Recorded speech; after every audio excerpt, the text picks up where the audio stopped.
গতকাল kitchen chimney সার্ভিসে এসেছিলেন একটি বছর 30 ছেলে। আগে হলে জিজ্ঞেস করতাম, ভাই চা খাবে?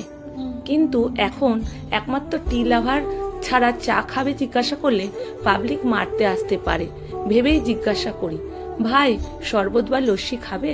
জিজ্ঞাসা করলাম, লস্যি খাবে? এ সময় ফ্রিজে লস্যি থাকে। ছেলেটি বলল, দিন ম্যাডাম, আর দুটো বিস্কুট দেবেন। আসলে কাল সারা রাত জাগা তো, তাই সেভাবে কিছু খাওয়া হয়নি। সকালে আমি দুটো বিস্কুট আর একটা ছোট কেকের প্যাকেট দিয়ে বললাম, তাহলে খেয়ে নিয়ে কাজে হাত দাও। ও রান্নাঘরে দাঁড়িয়ে খেতে খেতে বলল, বইয়ের খুব শরীরটা খারাপ, প্রেসার কমে গেছে, হাসপাতালে ভর্তি আছে, সেনাইল দিতে হচ্ছে। আসলে সারাদিন বাড়ির কাজ করে দামাল ছেলে, তাকে সামলাতে হয়, বিশ্রাম পায় না। এই তো ছেলেকে ওর মামার বাড়িতে রেখে কাজে এলাম। আমি বললাম, তা বাড়ির আর কেউ নেই? ছেলেটা দুঢোক জল খেয়ে বলল, আছে সবাই, আমাদের যৌথ পরিবার, মা বাবা দাদা বৌদি সবাই আছে। আসলে ভালোবেসে বিয়ে করেছি তো, তাই আমার বউকে কেউ তো পছন্দ করে না, তাই ওকে দিয়ে সব কাজ করায়। আর ওর আবার ঘাম বেশি হয়, তাই শরীরের নুন কমে যায়। এই যে ওর শরীর খারাপ হয়েছে, মাথাটা ঘুরছে, এটাই মানতে চায় না দিদি। আমাদের বাড়িতে কেউ বলে কাজ করতে হবে বলে বাহানা করেছে।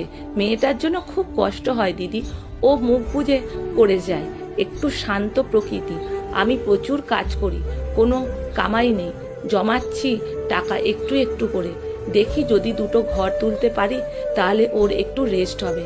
কি বলবো দিদি, আমার মা বৌদিও বড় কষ্ট দেয়, চোখের সামনে দেখেও বলতে পারি না। বললে আমার মা কান্নাকাটি জুড়ে দেয়, বলে ছেলে মানুষ করেছিলাম এই দিনটা দেখবো বলে। আমার বউ শরীর খারাপ হলেও 3 বছরের ছেলেটাকে কেউ একবেলা রাখে না, আমাকেই বাইকে করে মামার বাড়ি রেখে আসতে হয়। ওর দিদা খুব করে।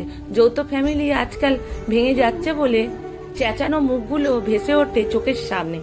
আসলে যৌথ পরিবারের খোল নলচেতে জং পড়াটা সচরাচর চোখে পড়ে না বাইরে থেকে।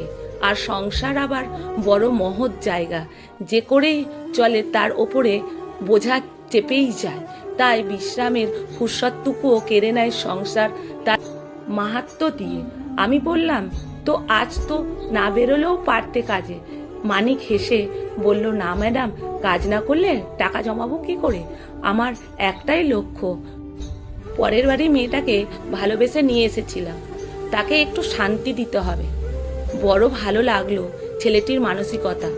আর যৌথ পরিবারের অতি পরিচিত চিত্রটা আবার ভেসে উঠল, কারণ আমি একটা অতি সম্ভ্রান্ত যৌথ পরিবারেরই বড় হয়েছিলাম কি না। দেখেছিলাম অসুস্থতাও আমার মাকে বিশ্রাম দিতে পারতো না।